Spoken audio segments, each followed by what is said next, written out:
Sinirang mga puntod, mga ikinalat na mga gamit, yan ang naabutan natin sa Chinese Cemetery ng Lawag City, Ilocos Norte. Ayon kay Ginang Nadia Aladen na mangyak-ngiyak ng magkwento sa news team, ay sinisimulan na ng mga di pa nakikilalang mga kawatan ang pagsira sa puntod ng kanilang ama na 3 buwan pa lang na inililibing. Disrespectful talaga, sir. Madi nga talaga, sir. Permit ibit ko, di kalman, sir, talaga nagsakit. Kinakimimet, sir, Kasi ni father ko kit butbutawan na nawan pa talubulan na pala di kalman, sir. Sa ating pagtungo sa nasabing sementeryo ay 5 na ang mga puntod na sinira ng mga suspek, ngunit sinemento ulit ng mga kamag-anak ng mga yumao.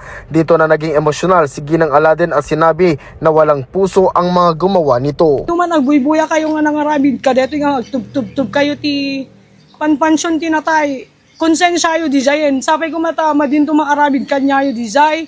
Samantala, sa ating pagpunta sa Philippine National Police sa lungsod ng Lawag ay sinabi ng Deputy Chief of Police na si Police Captain Rogelyn Ibe na mag-iikot sila sa nasabing sementeryo. Umaasa ang pamilya na mahuli na ang suspek sa lalong madaling panahon.